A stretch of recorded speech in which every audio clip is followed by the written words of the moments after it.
In the spring of 1889, a question arrived at a small schoolhouse in Mississippi that had already defeated some of the most educated men in the region. It was not a question about politics, law, or religion. Yet ministers argued over it, teachers failed to solve it, and local officials dismissed it as impossible. For months, the problem traveled from town to town, passed between scholars, newspaper editors, and respected community leaders. Nobody seemed able to find an answer.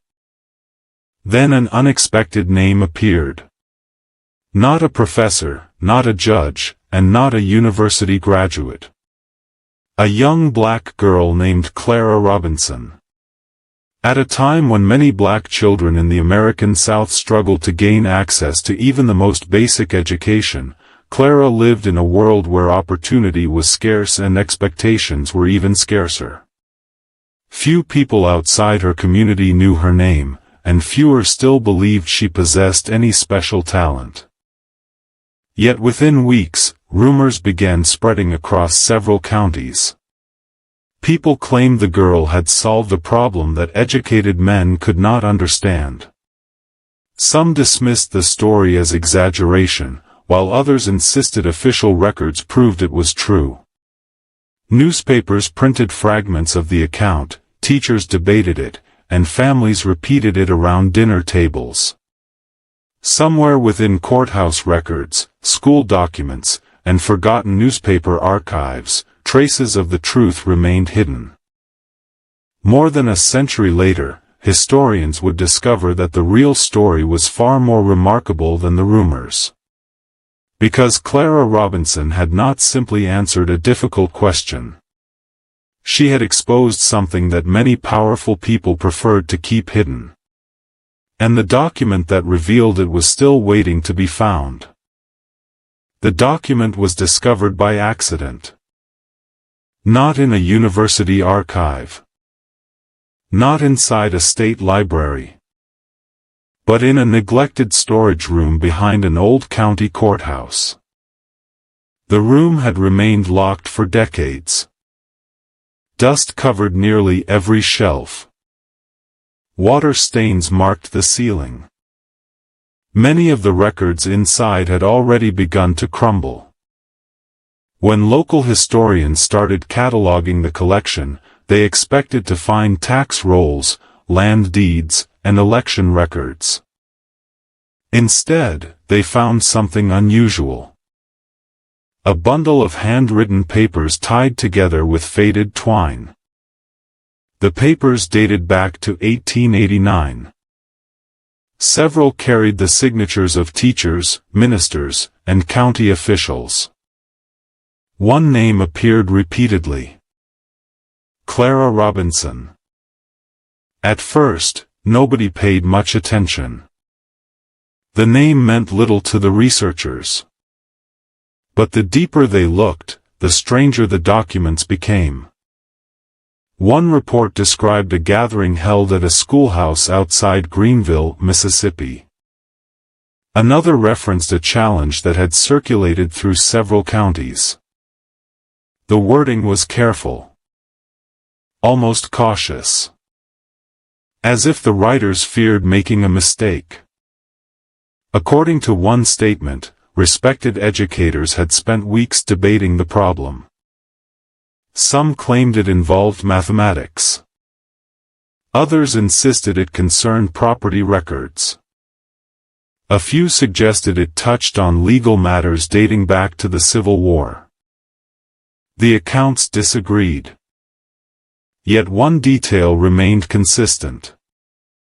Clara Robinson had somehow reached a conclusion nobody else had reached. That alone raised questions. Education opportunities for black children in Mississippi during the late 19th century were extremely limited. Many schools lacked books. Some operated only a few months each year. Teachers often worked with almost no resources. Under those conditions, how had a young student become connected to a dispute that puzzled trained adults? The answer seemed hidden somewhere in the missing records. And there were many missing records. Several pages had been torn from the bundle. Others appeared deliberately removed. One historian later noted that gaps existed exactly where important explanations should have appeared. The omissions felt intentional. As if somebody had wanted future readers to see the outcome but not the process. That discovery unsettled everyone involved. Missing pages were not unusual in old archives. But this pattern looked different. Too precise. Too convenient. The more researchers examined the surviving documents, the more questions emerged. One county report mentioned a former plantation owner named Samuel Whitaker. Whitaker had become a respected landholder after Reconstruction. His name appeared throughout local tax records. He served on civic committees. He regularly corresponded with county officials. According to the report, Whitaker strongly opposed Clara's conclusion. The reason was never fully explained. But witnesses recorded his reaction. They described him as visibly angry. One account claimed he demanded that the matter be reviewed again. Another stated he questioned the reliability of the evidence itself. Such reactions were unusual. If the issue were merely an academic puzzle, why would a wealthy landowner care so deeply? The documents offered no clear answer. Only more mystery. A second name soon surfaced. Judge Thomas Harwood. Harwood had earned a reputation for caution. He rarely involved himself in local disputes unless legal interests were at stake. Yet records indicated he attended at least one meeting connected to the controversy. That fact surprised historians. Judges did not typically travel to schoolhouses to observe intellectual debates. Something larger appeared to be unfolding behind the scenes. Then came another unexpected detail. A newspaper clipping. The clipping survived only as a fragment. Much of the text had faded away. Only a few lines remained readable. But those lines were enough. The article referenced a young colored scholar whose findings threatened established assumptions regarding certain county records. Threatened. That word stood out. Not challenged. Not questioned. Threatened. The language suggested consequences. Real consequences. Consequences powerful men may have wished to avoid. Researchers immediately searched for the complete article. They never found it. The newspaper itself had largely disappeared from surviving collections. Several editions from that year were missing entirely. No one could explain why. The absence only deepened the mystery. As attention grew, historians began comparing courthouse documents with census records. That investigation produced another surprise. Clara Robinson's family appeared in local records. But only briefly. Then they seemed to vanish. One census listed them. A later record placed them elsewhere. After that, the trail became difficult to follow. Such disappearances were not uncommon. Poor families often moved. Records were frequently incomplete. Yet in this case, the timing felt significant. The family's disappearance occurred shortly after the controversy reached public attention. Coincidence remained possible. But not everyone believed it. Some researchers suspected pressure. Others suspected fear. Nobody possessed enough evidence to prove either theory. Still, the questions lingered. Meanwhile, another document surfaced. This one came from church records.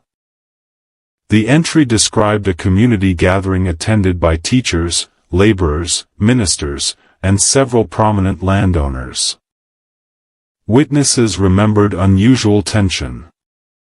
Arguments reportedly continued long after the meeting ended. People left in small groups. Conversations shifted to whispers.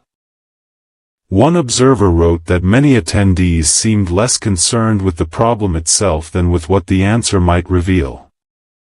That statement changed everything. Until then, historians assumed Clara had solved a difficult question. Now a different possibility emerged. Perhaps the question had never been the true issue. Perhaps the answer exposed something hidden. Something buried inside official records. Something connected to powerful interests. Something worth protecting. Researchers searched harder. State archives. Private collections. University libraries. Old newspaper offices. Slowly, fragments emerged. Each fragment added another layer. None provided certainty. One letter, written by a county clerk, described pressure from influential citizens. Another referred to documents that should remain undisturbed. A third warned against unnecessary public discussion. The language remained vague. Names were often omitted. Yet the pattern was impossible to ignore. People appeared nervous. And nervous people usually have reasons. The biggest surprise arrived months later. Inside a private collection owned by a descendant of a local merchant, historians found a ledger. Most pages contained ordinary business transactions. Cotton sales. Equipment purchases. Farm accounts. Then a single entry caught their attention. The merchant recorded attending a meeting concerning the Robinson matter. The phrase appeared only once. But next to it, he wrote something remarkable. He noted that several respected men left the gathering convinced the girl was correct. Convinced. Not uncertain. Not persuaded. Convinced. That meant evidence existed. Strong evidence. Evidence capable of changing minds. Yet that evidence remained missing. Gone from the surviving records. Gone from the courthouse bundle. Gone from the newspaper accounts. Gone from nearly every source historians examined. Someone had removed the most important piece of the story. The question was no longer whether Clara Robinson solved the mystery. The question had become far more troubling. What exactly had she discovered? And why did so many influential men seem determined to keep it from public view? The answer may have been hidden in one final document. A document that had not been opened in nearly 70 years. And when researchers finally broke its seal, they found a name nobody expected to see. The sealed document contained only a few pages. Yet those pages changed the entire investigation. The unexpected name belonged to a man called Benjamin Carter. Historians immediately recognized it. Not because Carter was famous, but because his name appeared in records from 3 different counties. Always in connection with land disputes. always near former plantation properties, and always surrounded by missing paperwork. That pattern drew attention. Researchers began tracing Carter's history. What they found raised even more questions. Before the Civil War, Carter had been enslaved on a large cotton plantation outside Greenville. After emancipation, he remained in the area. Unlike many former slaves who moved away seeking opportunity, Carter stayed close to the land where he had spent most of his life. Court records showed he worked as a survey assistant during the 1870s. It was unusual work. Few men possessed the skills required. Surveying demanded accuracy. Property boundaries depended upon it.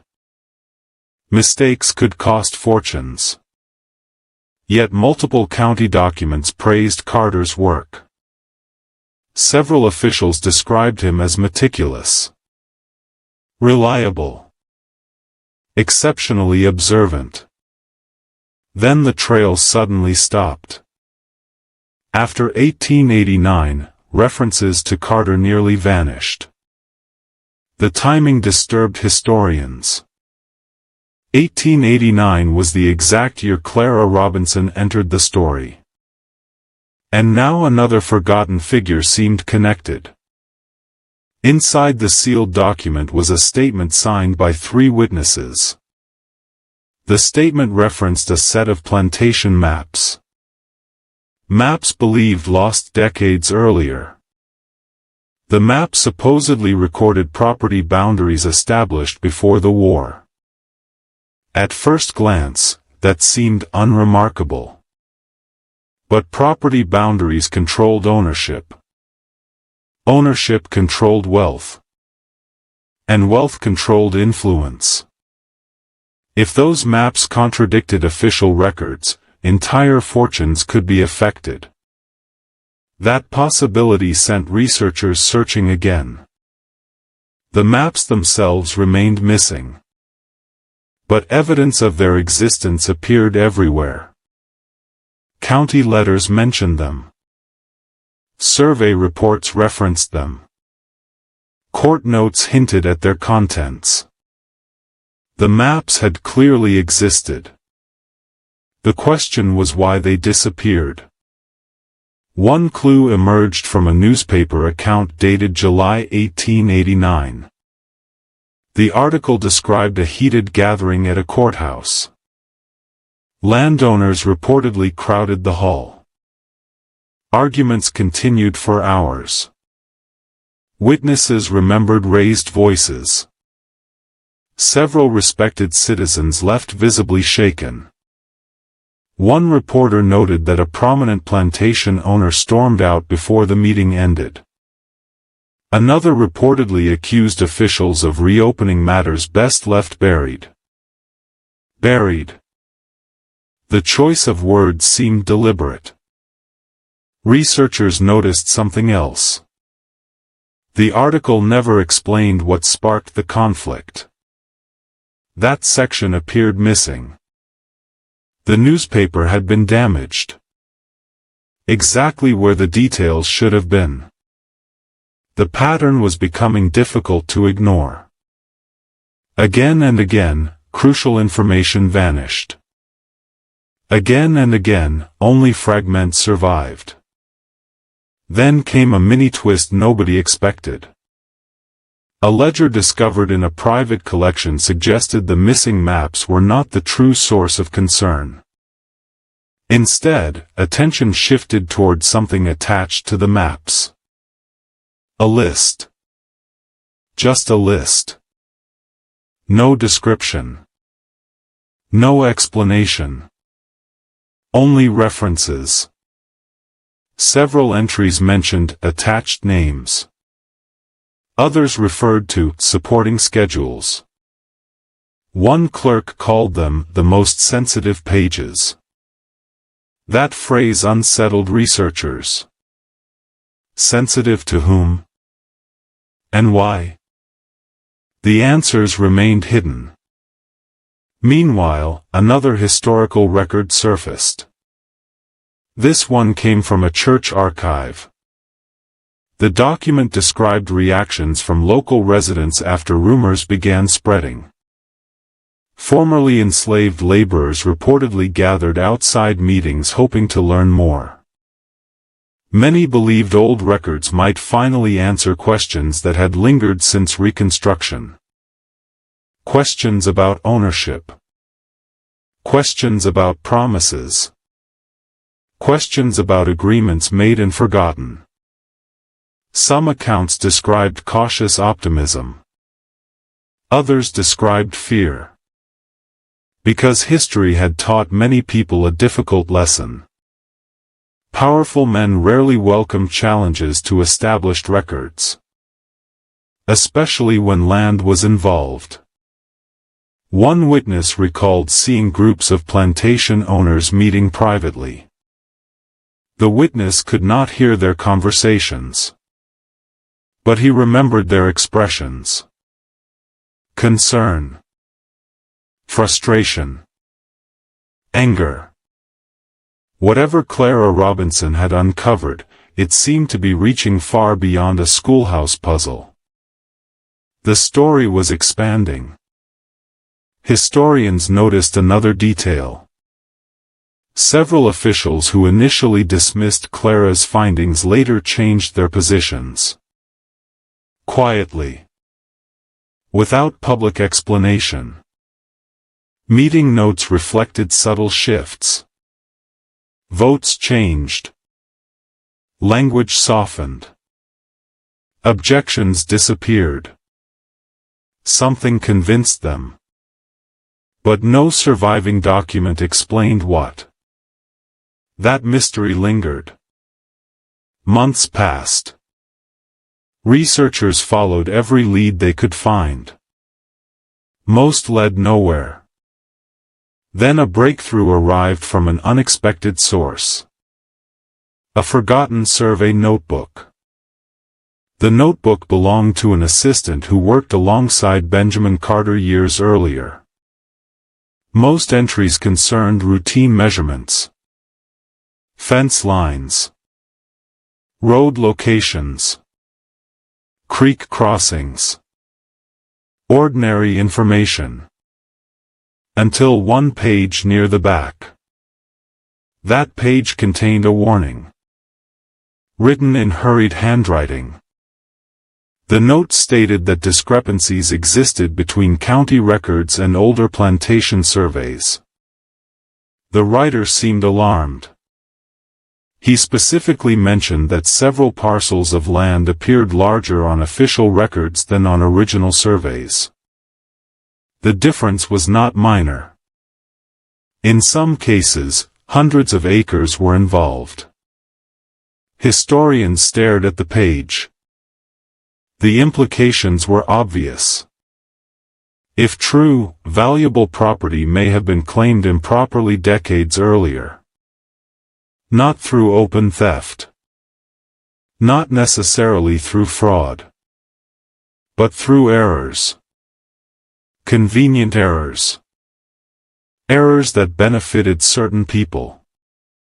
Suddenly, reactions from plantation owners made more sense. Yet one problem remained. None of this explained Clara Robinson. Why would a young student uncover something that experienced officials overlooked? Researchers returned to the surviving school records. There they found another clue. A teacher's report. The report described Clara's unusual interest in numbers and records. According to the teacher, he often assigned students practical exercises involving old county documents. Most students completed the assignments and moved on. Clara did not. He noted that she spent hours comparing records, cross-checking dates, reviewing names, looking for inconsistencies. The teacher seemed impressed. But he also appeared surprised. His report suggested Clara noticed patterns others ignored. That observation changed the narrative. Perhaps the mystery did not begin with a difficult question. Perhaps it began with a careful observation. A discrepancy. A small inconsistency buried inside forgotten paperwork. The kind of detail most people overlook. The kind of detail that can grow into something much larger. Researchers felt closer than ever. Yet the central piece remained missing. The attached list. The names.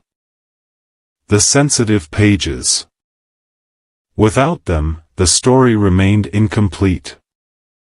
Then another unsettling discovery emerged. A county storage inventory from 1891. The inventory recorded dozens of boxes. Among them was a package labeled "Survey Attachments." The package existed. Officials logged it. They stored it. And then it disappeared. No transfer record. No destruction order. No explanation. Simply gone. Historians were stunned. The missing package appeared exactly 2 years after Clara's discovery. And nobody could account for what happened next. One archivist described the disappearance as the most troubling detail in the entire case. Because documents do not usually vanish without a trace. Especially government records. Someone had removed it. Or someone had ensured it would never be found. Researchers now faced a disturbing possibility. The answer had once existed in plain sight. Inside county storage. Protected by official records. Then, at some point, it vanished. The timing felt impossible to ignore. Late one evening, while reviewing courthouse correspondence, a historian uncovered a final letter. The letter had been overlooked for decades. Most of the page discussed routine business. Then, near the bottom, a single sentence appeared. A sentence that stopped the investigation cold. The writer warned that if the missing list became public, several respected families would face questions regarding titles they could not easily answer. Titles. Land titles. The phrase changed everything. Because it suggested the mystery was no longer about one survey. Or one plantation. Or one county. It hinted at something far larger. Something capable of affecting entire generations. And hidden inside another archive, hundreds of miles away, researchers had just located a document that appeared to contain the first surviving names from the missing list.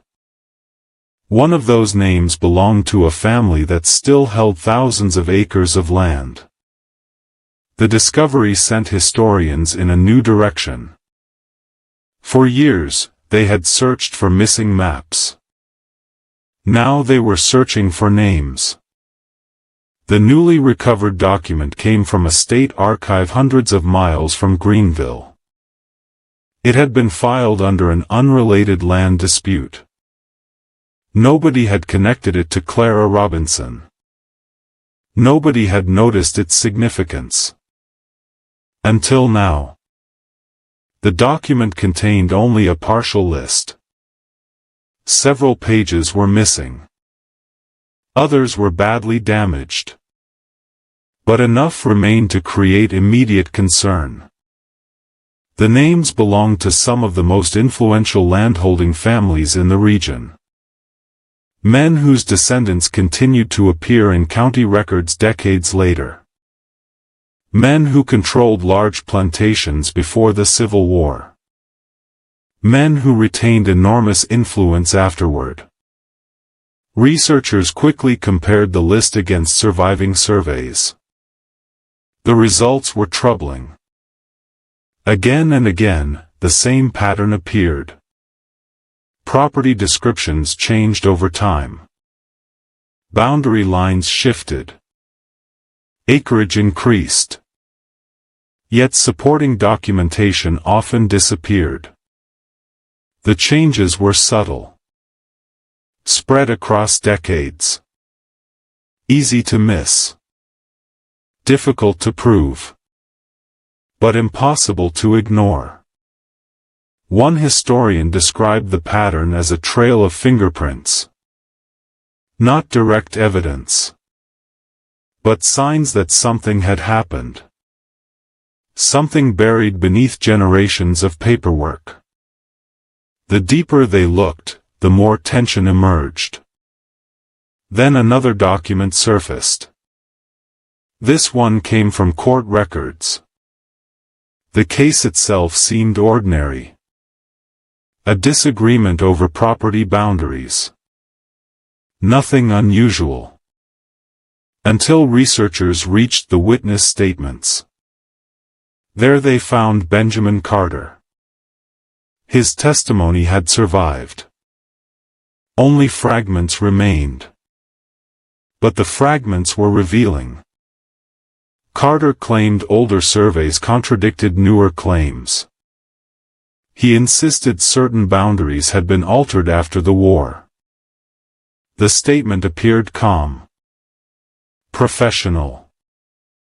Carefully written. Yet something strange followed. The testimony ended abruptly. Several pages were missing. The remainder of the file had vanished. Court officials had preserved the opening statements. But the conclusion was gone. Historians exchanged uneasy looks. Once again, the crucial section was missing. The pattern continued. And the pattern was becoming harder to dismiss as coincidence. News of the discovery spread among researchers. Some remained cautious. Others became increasingly convinced that Clara Robinson had uncovered evidence connected to long-forgotten property disputes. But one question still refused to go away. How did Clara become involved? A student could notice discrepancies. A student could ask questions. But how had she reached conclusions that experienced officials struggled to understand? The answer appeared in another forgotten notebook. The notebook belonged to a school administrator. Most entries concerned attendance and supplies. Routine matters. Then one passage stood out. The administrator described a public challenge presented during an educational gathering in 1889.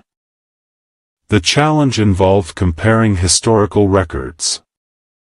Participants received copies of surveys, tax rolls, and property descriptions. The goal was simple. Identify inconsistencies. Several respected men attempted the exercise. Most failed. Others produced conflicting answers. Then Clara reviewed the same material. According to the administrator, he watched her work for hours. She compared dates. Cross-checked measurements. Followed names through multiple records. And eventually reached a conclusion nobody expected. The administrator admitted he initially assumed she was mistaken. Many others shared that assumption. Until she explained her reasoning. Then reactions changed. Rapidly. Witnesses recalled silence. Long silence. The kind that follows an uncomfortable realization. One participant reportedly left the room without speaking. Another demanded to review the records personally. Several others argued among themselves. Nobody seemed prepared for the result. Yet the notebook never revealed exactly what Clara found. That page was gone. Torn cleanly from the binding. Researchers could hardly believe it. Another missing page. Another critical explanation erased. The frustration was growing. Years of investigation had produced fragments. But the central answer remained hidden. Then came a mini-twist. One historian discovered evidence suggesting Clara's conclusion may not have been entirely original. At first, that seemed disappointing. Perhaps she simply repeated work completed by someone else. But the truth proved more interesting. Records suggested Benjamin Carter reached similar conclusions years earlier. The evidence pointed in that direction. Yet Carter's findings never gained attention. His reports disappeared. His testimony vanished. His work faded into obscurity. Then, years later, Clara independently arrived at the same result. Without access to Carter's records. Without knowledge of his investigation.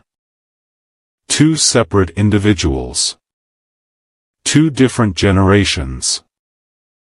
The same conclusion. That coincidence was difficult to dismiss. Researchers suddenly viewed Clara's work differently. Perhaps she had not uncovered a new mystery. Perhaps she had rediscovered an old one. A mystery someone spent years trying to bury. That possibility sent chills through the historical community. Because buried truths have a habit of resurfacing. Especially when records survive. And records were beginning to appear everywhere. Private collections. County archives. Family papers. Forgotten storage boxes. Each new discovery added another piece. Each piece pointed toward the same hidden conflict. Meanwhile, descendants of former plantation workers entered the story. Some families preserved oral histories passed down through generations. Researchers approached these accounts carefully. Memories can change over time. Details can blur. Yet several stories contain striking similarities. Elders spoke of disputed land. Broken promises. Meetings held behind closed doors. Former laborers waiting for decisions that never came. One account described widespread disappointment after county officials delayed action. Another recalled growing suspicion that important documents had disappeared. The stories could not prove anything. But they echoed themes already emerging from the written record. That parallel caught historians' attention. Then another discovery arrived. A railroad ledger. Nobody expected it to matter.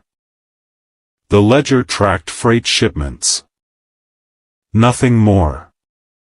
Until researchers noticed several entries from late 1889. Wooden crates. Official documents. Destination, state offices. The shipments corresponded with the period when records began disappearing. At first, historians assumed the connection was meaningless. Government paperwork moved constantly. But one notation changed their minds. A clerk had written a brief comment beside one shipment. Survey materials. Only 2 words. Yet they raised immediate questions. Were the missing records transported? Stored elsewhere? Hidden intentionally? Destroyed later? Nobody knew. The uncertainty deepened. As months passed, researchers continued assembling fragments. The emerging picture became increasingly unsettling. Not because it revealed clear wrongdoing. The evidence remained incomplete. The concern came from what was missing. The absences. The gaps. The vanished pages. The disappearing files. The repeated pattern. Every path seemed to end at the same place. A missing set of records. And a forgotten conclusion. Then, unexpectedly, a breakthrough arrived from an elderly archivist. The archivist remembered seeing references to a special review ordered in 1890. The review occurred shortly after Clara's findings attracted attention. Officials reportedly re-examined disputed records. The investigation involved judges, surveyors, and county authorities. If documentation survived, it could answer everything. Researchers searched immediately. Weeks passed. Nothing appeared. Then they located a single surviving summary page. Only one page. The remainder had vanished. The summary contained almost no details. Just a brief conclusion. But that conclusion changed the case forever. The review determined that concerns raised in 1889 deserved further examination. Deserved further examination. Not dismissal. Not rejection. Further examination. That meant officials took the evidence seriously. Far more seriously than historians previously believed. The implications were enormous. Because it suggested Clara Robinson's findings reached beyond a school exercise. Beyond academic debate. Beyond local curiosity. Her work had influenced official action. Real action. Government action. And yet almost every record explaining why had disappeared. Researchers stared at the summary page for hours. One question haunted them. What evidence convinced authorities to reopen the matter? The answer remained hidden.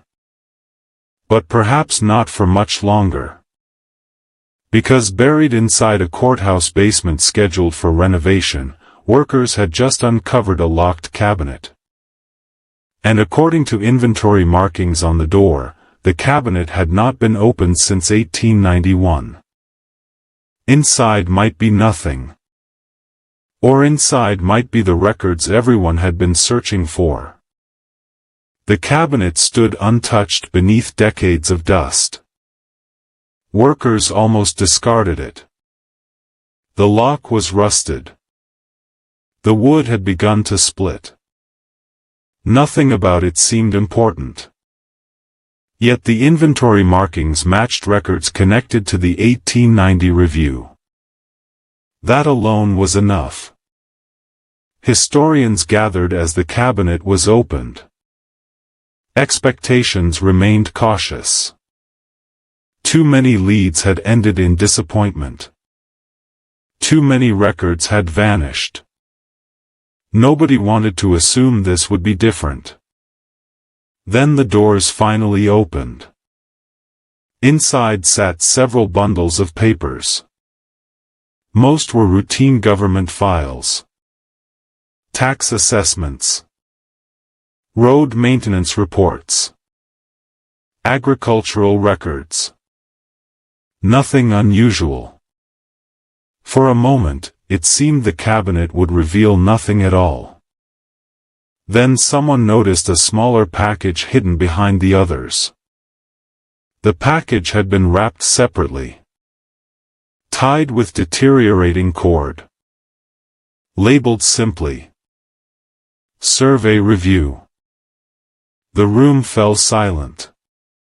Researchers carefully opened the bundle. Several documents immediately matched references from earlier investigations. Names appeared. Dates appeared. Official signatures appeared. For the first time, historians were looking at records directly connected to the controversy. Excitement spread quickly. But it lasted only minutes. Many pages were missing. Again. Entire sections had been removed. Cleanly. Deliberately. Whoever handled the files had taken specific documents and left others behind. The discovery frustrated everyone. Yet enough survived to push the story forward. One surviving memorandum described a meeting held shortly after Clara Robinson's findings became known. County officials attended. Surveyors attended. Several plantation owners attended. The tone of the report was tense. Participants disagreed sharply. Arguments dominated the discussion. At least one official reportedly warned that ignoring the evidence could damage public trust. Another urged caution. The divisions were obvious. For the first time, historians could see powerful men struggling with the implications. Then came a startling detail. One memorandum referenced Benjamin Carter directly. According to the report, investigators compared Clara's conclusions with survey notes Carter produced years earlier. The comparison shocked them. The findings matched. Not approximately. Not generally. The memorandum described the agreement as substantially identical. Researchers stared at the phrase. Two independent investigations. Years apart. The same result.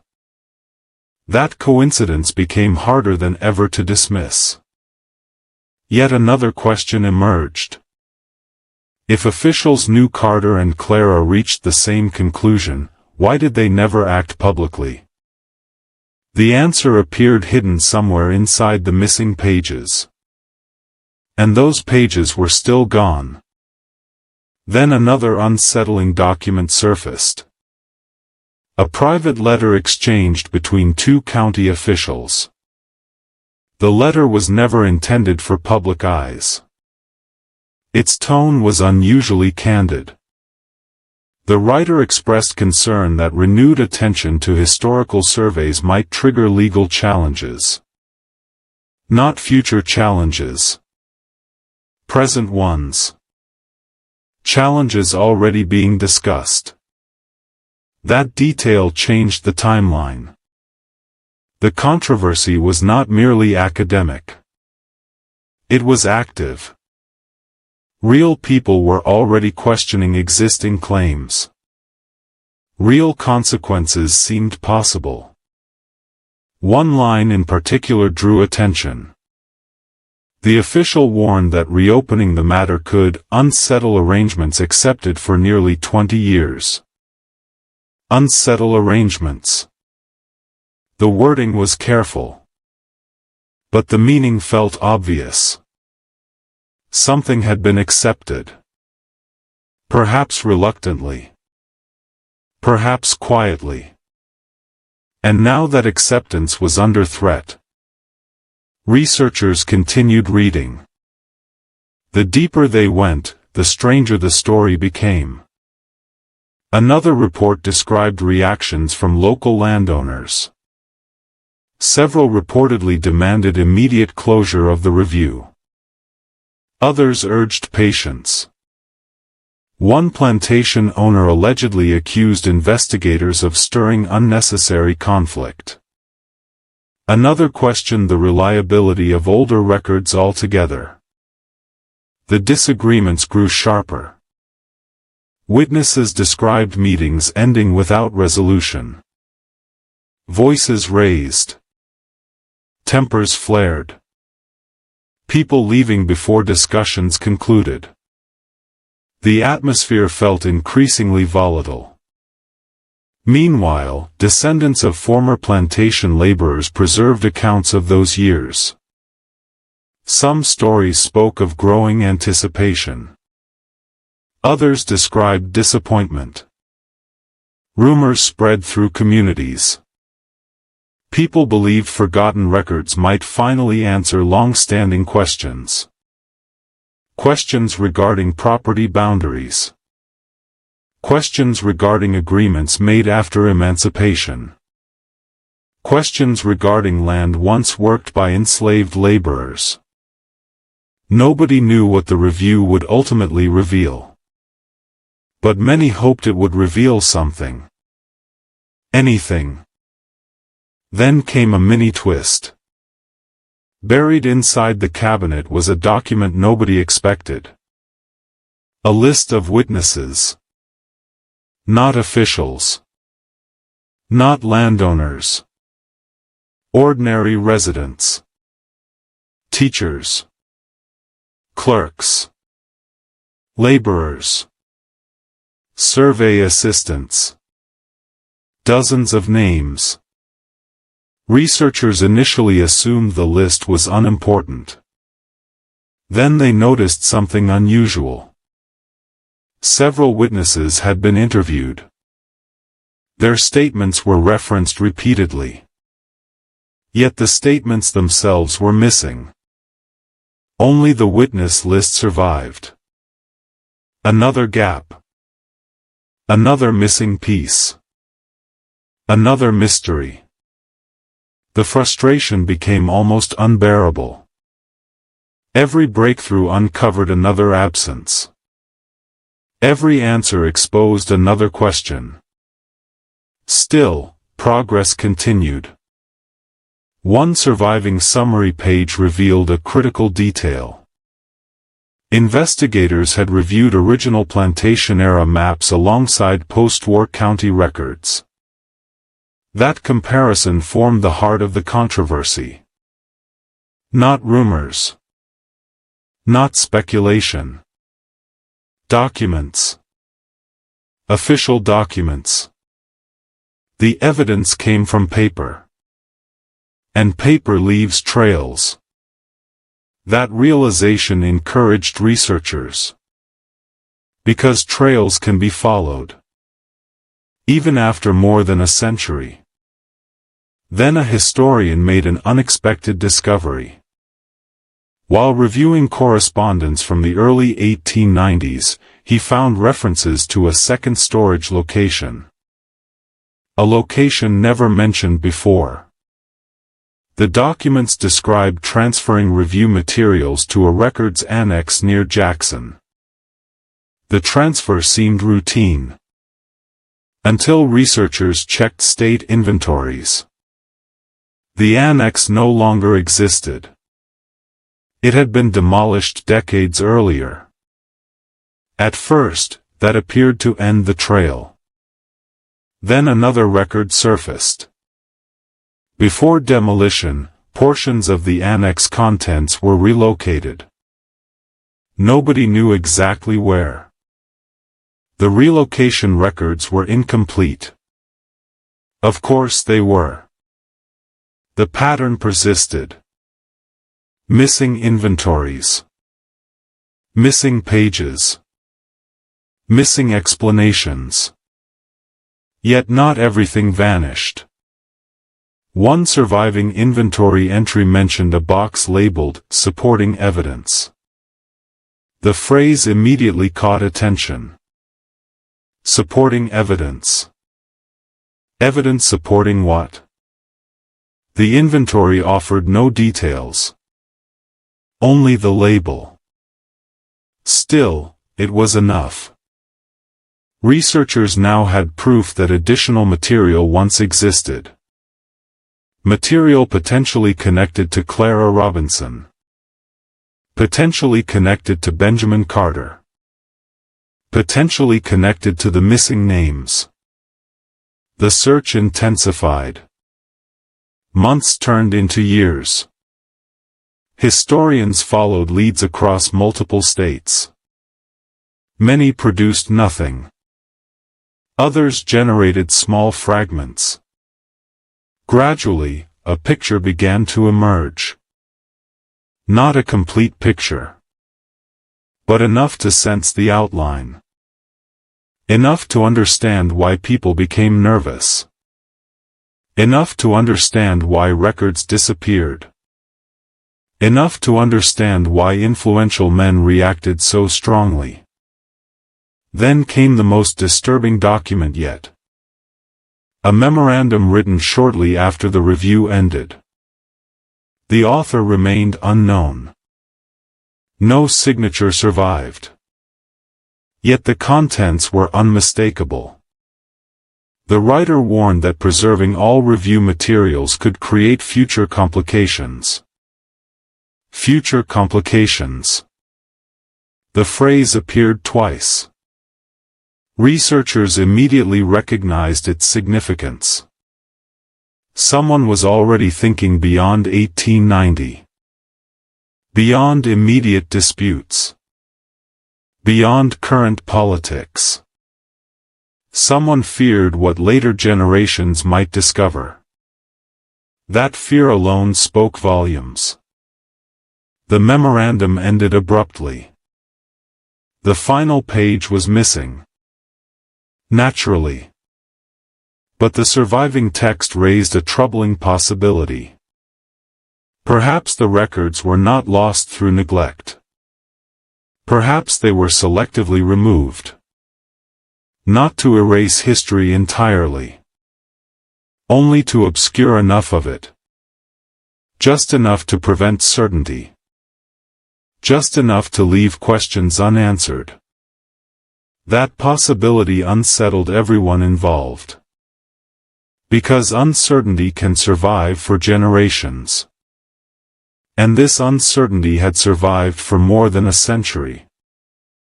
Then, at the end of a long search, researchers finally received word from another archive. A single box had been located. The box originated from the demolished records annex. Its contents remained unopened. The catalog description was brief. Only 3 words. 1890 review materials.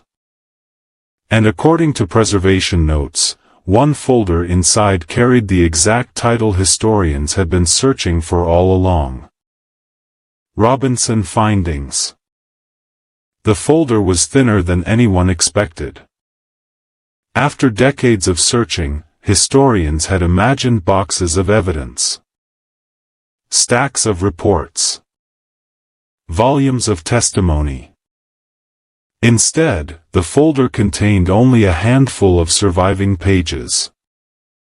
Yet those pages finally revealed why Clara Robinson's name had spread across Mississippi in 1889. And why powerful men became so uncomfortable. The first document was a review summary. Official. Signed. Dated. Unlike the fragments found earlier, this report remained intact.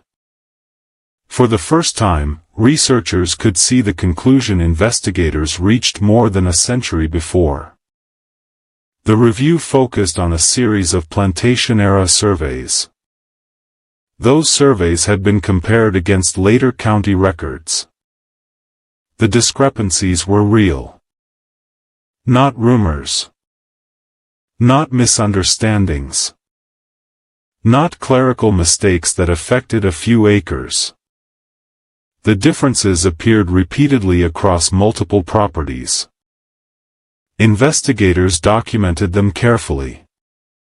Some boundary lines shifted. Some acreage totals increased. Some descriptions changed over time. The report stopped short of accusing anyone of wrongdoing.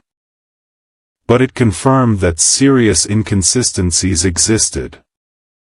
That finding alone explained much of the tension. Yet it did not explain Clara Robinson. The answer appeared in the next document. A memorandum describing how the review began. The memorandum stated that local educators organized an exercise using historical records. Participants attempted to reconcile conflicting surveys. Most focused on individual parcels. Most treated each discrepancy separately. Clara approached the records differently. Instead of examining one property at a time, she tracked names across decades. She followed surveyors, witnesses, land transfers, tax entries. Patterns emerged. Patterns experienced men overlooked. According to the memorandum, Clara realized the discrepancies connected to one another. The records were not isolated problems. They formed a larger chain. That insight changed everything. Investigators later repeated her method.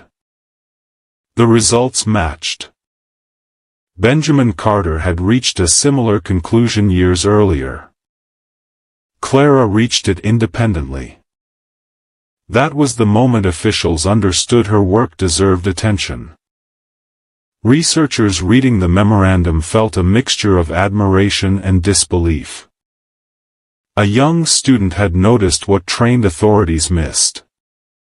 Not because she possessed secret knowledge. Not because she performed some impossible feat. Because she looked longer. Compared more records. And refused to stop when the numbers failed to agree. The next page contained another surprise. A witness statement from one of the educators present during the original gathering. The educator described the reaction when Clara explained her findings. Several attendees challenged her immediately.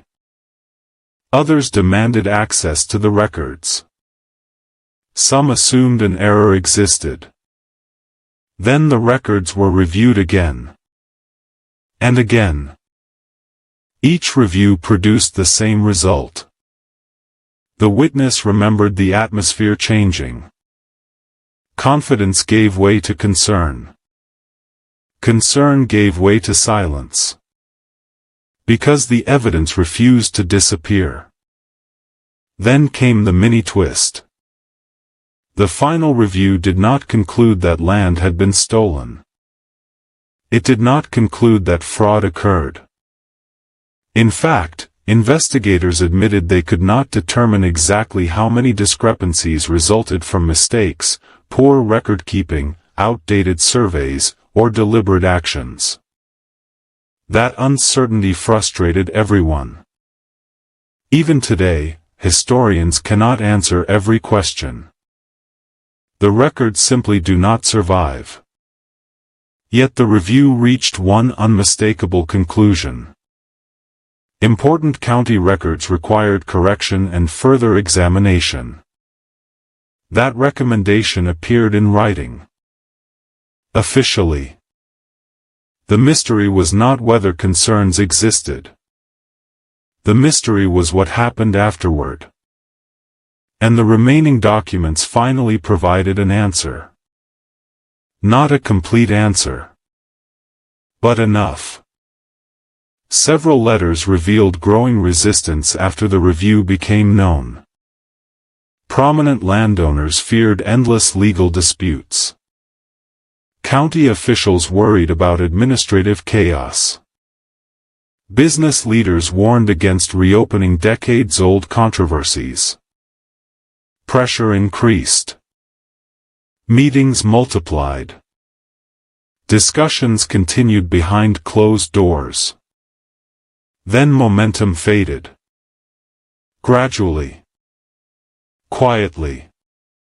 without public announcement. The review remained on file. Recommendations remained unfulfilled. The controversy slowly disappeared from public attention. And over time, many supporting records vanished as well. Some may have been misplaced. Some may have been discarded. Others may have been removed intentionally. The surviving evidence cannot prove which explanation is correct. That uncertainty remains part of the story. Yet one final document stood apart from all the others. It was not a legal report. Not a survey. Not a government memorandum. It was a personal letter. Written by a county official shortly after the review ended. The letter reflected on the controversy. The official expressed concern that history would forget how the matter began.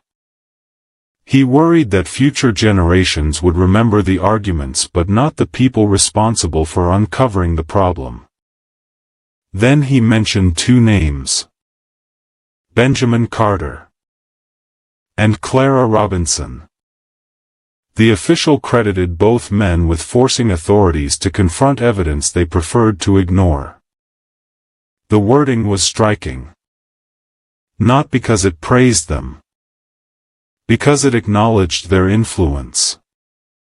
For decades, neither name appeared prominently in historical accounts. The review faded. The record scattered. The story nearly disappeared.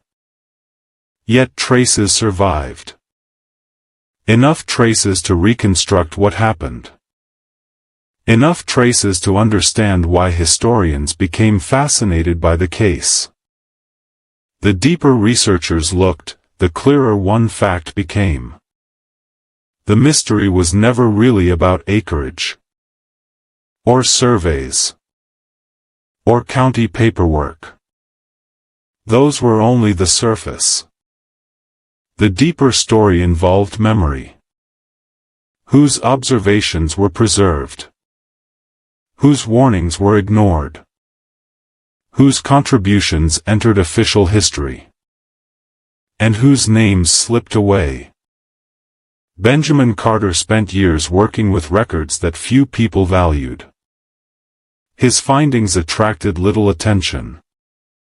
Then they disappeared. Clara Robinson revisited many of the same questions. His conclusions forced educated men to reconsider assumptions they held for years. Yet his story also faded. Not completely. But almost. That realization carried weight. Because forgotten history often disappears in stages. First the headlines vanish. Then the reports. Then the supporting documents. Then the witnesses. Finally, only fragments remain. In this case, the fragments proved enough. Enough to reveal the outline of a remarkable story. Enough to show that a young black student in Mississippi challenged accepted assumptions in 1889. Enough to demonstrate that officials took his work seriously. Enough to explain why reactions became so emotional. And enough to understand why historians spent years chasing missing records through archives, courthouses, church collections, and forgotten storage rooms. Not every question was answered. Some pages remain missing. Some names remain uncertain. Some records may never be recovered. That is often the reality of historical research. The past rarely leaves behind complete explanations. Instead, it leaves fragments. Fragments waiting for someone patient enough to assemble them. In the end, Clara Robinson did not uncover a hidden treasure. He did not expose a vast conspiracy. He did something far more believable. And perhaps more impressive. He paid attention. He noticed patterns others ignored. He followed evidence wherever it led. And for a brief moment in 1889, his observations forced powerful men to confront uncomfortable questions buried inside their own records. More than a century later, those questions still echo through the surviving documents. A reminder that history is often shaped not only by famous leaders or wealthy landowners, but by overlooked individuals willing to examine the evidence more carefully than everyone else. And sometimes, that is enough to leave a mark on history.